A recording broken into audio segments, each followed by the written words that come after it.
Hi friends, welcome back to my channel. என்ன மாதிரி நீங்களும் டிஎன்பிஎஸ்சி எக்ஸாமுக்கு ப்ரிப்பேர் பண்ணுறவங்களா வந்து அந்த சேனலை மறக்காமல் சப்ஸ்கிரைப் பண்ணி வச்சுக்கோங்க.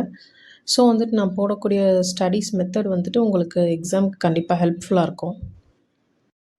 ஸோ தம்ப்நெயிலில் பார்த்த மாதிரி நம்ம படித்த விஷயங்கள் மறக்காமல் இருக்கிறதுக்கு, நம்ம மைண்டில் எப்போவுமே வந்துட்டு அது வந்து ஞாபகம் வர்றதுக்கு எந்தெந்த மெத்தட், எந்தெந்த டெக்னிக்லாம் நம்ம வந்து ஃபாலோ பண்ணால் எக்ஸாமில் சடனாக ஞாபகம் வரும் அப்படிங்கிறத பற்றி தான் நான் சொல்ல போகிறேன்.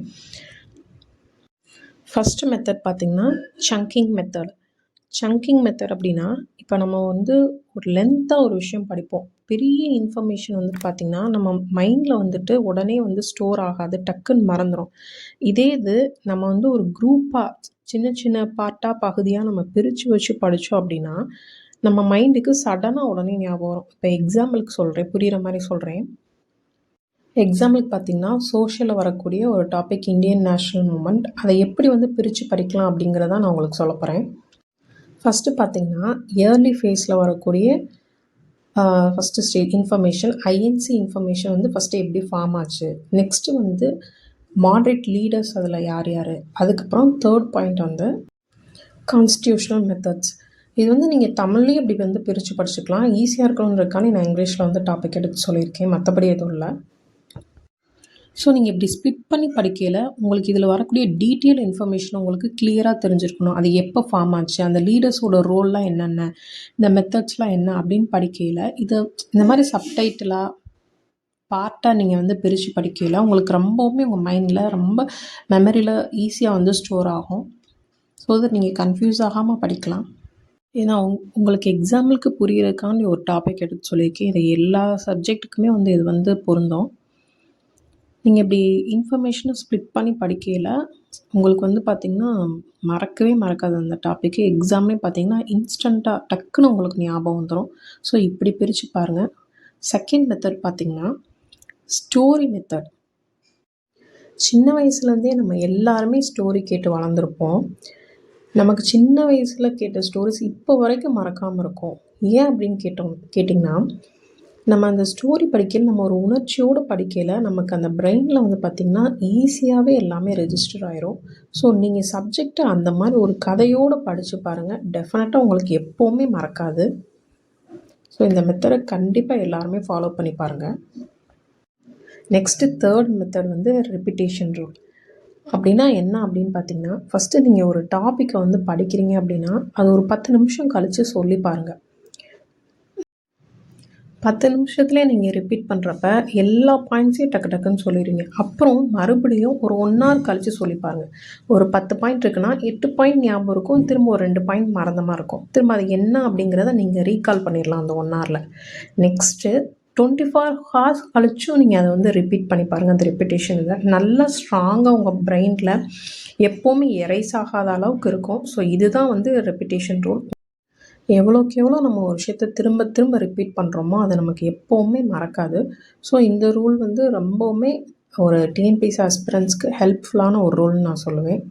ஸோ நான் இந்த டெக்னிக் ஃபாலோ பண்ணி தான் மேக்ஸிமம் நான் படிச்சுட்ருக்கேன்.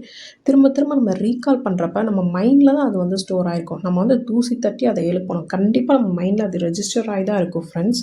நீங்கள் அதை ரிப்பீட் பண்ணி உங்கள் மைண்டை வந்து அதுக்கு தகுந்த மாதிரி ட்ரெயின் பண்ணிக்கோங்க. கண்டிப்பாக உங்களுக்கு எப்போவுமே மறக்காது. நெக்ஸ்ட்டு மெத்தட் வந்து டீச் அதர்ஸ். இப்போ நம்ம படித்த ஒரு டாப்பிக்கை நமக்குள்ளே மட்டும் வச்சுக்கிட்டே இருக்காமல் நம்ம ஃப்ரெண்ட்ஸுக்கோ இல்லை ஃபேமிலி இருக்கக்கூடிய மெம்பர்ஸ்க்கோ, ஸோ அப்படி ஃப்ரெண்ட்ஸே சுத்தமாக இல்லை, பக்கத்தில் படிக்கிறதுக்கு எந்த கம்பெனி இல்லை அப்படின்னாலும் நீங்கள் யாருக்காச்சும் கிளாஸ் எடுக்கிற மாதிரி கூட ஒரு இமேஜினேஷன் பண்ணிவிட்டு படிங்க. ஸோ தட் நீங்கள் அப்படி படிக்கையில் ஒருத்தருக்கு டீச் பண்ணையில் கண்டிப்பாக அந்த விஷயம் மறந்து போகவே போகாது. நல்லா யோசிச்சு பாருங்கள். நம்ம ஒரு விஷயத்தை அடுத்தவங்களுக்கு டீச் பண்ணுறோம் அப்படின்னா நம்ம நல்லா ட்ரெயின் ஆகிட்டு நம்ம கற்றுட்டு தான் அடுத்தவங்களுக்கு அந்த விஷயத்த சொல்லித்தர முடியும். நம்ம புரிஞ்சுக்கிட்டாதே அடுத்தவங்களுக்கு அந்த இதை சொல்லித்தர முடியும். அப்போ ஒருத்தவங்களுக்கு சொல்லித்தரையில் நம்ம மைண்ட்லேருந்து எப்போவுமே நம்ம படித்த இன்ஃபர்மேஷன் வந்து மறக்கவே மறக்காது. ஸோ இதுவுமே ரொம்பவே ஒரு ஹெல்ப்ஃபுல்லான ஒரு யூஸ்ஃபுல்லான டெக்னிக் தான். Next technique keyword highlighting. இப்போ நம்ம ஒரு டாபிக் எடுத்துட்டோம் அப்படின்னு பார்த்தீங்கன்னா, ரொம்ப லென்த்தா இருக்கும். நம்ம வந்து பார்த்தோன்னா, அவ்வளோ விஷயம் ஞாபகம் வச்சுக்க முடியாது. ஸோ, நமக்கு முக்கியமான ஒரு 3 கீவேர்ட்ஸை ஞாபகம் வச்சோனே, நமக்கு எல்லா இன்ஃபர்மேஷனும் டக்கு டக்குன்னு ஞாபகம் வர மாரி, நம்ம வந்து பாயிண்ட்ஸை மட்டும் கீவேர்ட்ஸை மட்டும் ஹைலைட் பண்ணி படிச்சு பாருங்க. கண்டிப்பா உங்களுக்கு அந்த ஹோல் இன்ஃபர்மேஷனுமே வந்து ஞாபகம் வரும். Next my favourite technique visual memory. Friends, ஒரு விஷயத்த நீங்கள் வந்து காட்சிப்படுத்தி படிக்கையில் அது மறக்குமா சொல்லுங்கள்? மறக்கவே மறக்காது.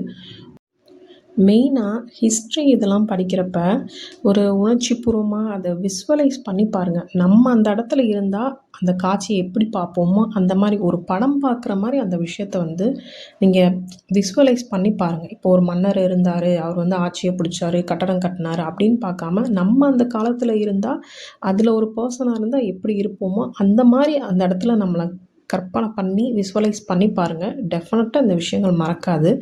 அந்த மன்னர்களுக்குமே வந்துட்டு ஒரு கேரக்டர் கொடுங்க.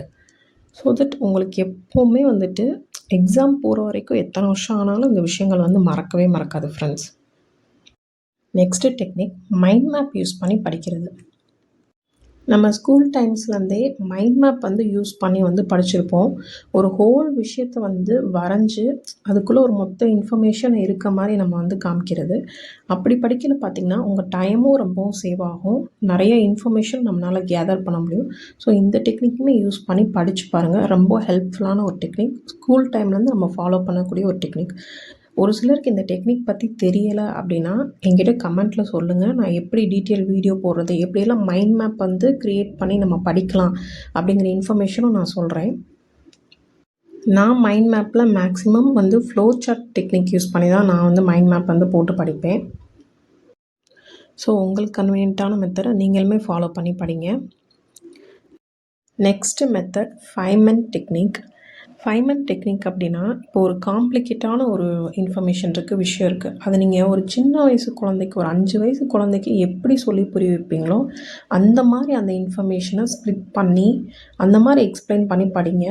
ஸோ உங்களுக்கு மெமரியிலேருந்து அந்த விஷயங்கள் எதுவுமே எரைஸ் ஆகாமல் இருக்கும். ஒரு கஷ்டமான டாப்பிக்கை சிம்பிளிஃபைடாக படிக்கிறதுக்கு பேர் தான் அந்த டெக்னிக். ஒரு 5 வயசு குழந்தைக்கு நம்ம அடிஷன் எப்படி சொல்லி தருவோம்? இப்போ நம்மளை கேட்டால் 5 + 5 வந்து 10ன்னு சொல்லிடுவோம். இது குழந்தைக்கு 5 வயசு குழந்தைக்கு சடனாக சொல்ல முடியாது.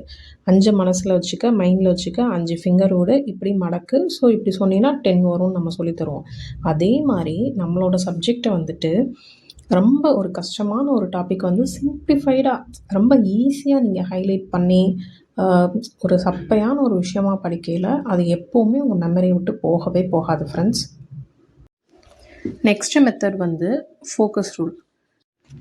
ஃபோக்கஸ் ரூல் அப்படின்னா நீங்கள் வந்து ஒரு 20 மினிட்ஸ் வந்து கண்டினியூஸாக படிச்சுட்டு 5 மினிட்ஸ் வந்துட்டு பிரேக் மாதிரி வர்றது. அப்படி படிக்கையில் பார்த்தீங்கன்னா உங்கள் மெமரி பவர் வந்து அப்படியே வந்து டபுள் ஆகிறது நீங்கள் வந்து ஃபீல் பண்ணுவீங்க. நான் அப்படி படிச்சிருக்கேன். எனக்கு அது ரொம்பவுமே வந்து ஹெல்ப்ஃபுல்லாக இருந்திருக்கு இந்த டெக்னிக். ஸோ 20 மினிட்ஸ் படிக்கிறது, 5 மினிட்ஸ் வந்து பிரேக் எடுத்துக்கிறது. இதான் வந்து focus rule. Last method sleep plus water plus walk. நம்ம மைண்டு ரெஃப்ரெஷ்ஷாக இருந்தால் தான் நம்மளோட மெமரியுமே வந்து ரொம்ப ஸ்ட்ராங்காக இருக்கும்.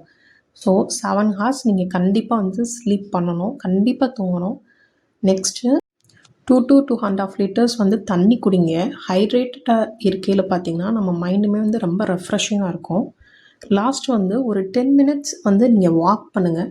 ஸோ அப்படி வாக் பண்ணையில் உங்கள் மெமரியுமே பார்த்திங்கன்னா ரொம்ப பூஸ்டப் ஆன மாதிரி இருக்கும்.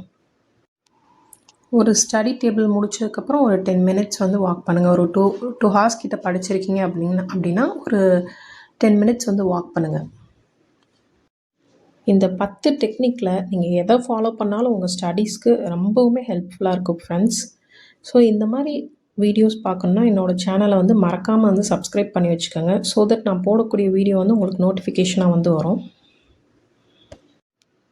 ஸோ இந்த வீடியோ பிடிச்சிருந்தா லைக் பண்ணுங்கள், ஷேர் பண்ணுங்கள். மறக்காமல் சேனலை சப்ஸ்கிரைப் பண்ணி வச்சுக்கோங்க. தேங்க்ஸ் ஃபார் வாட்சிங். பாய்.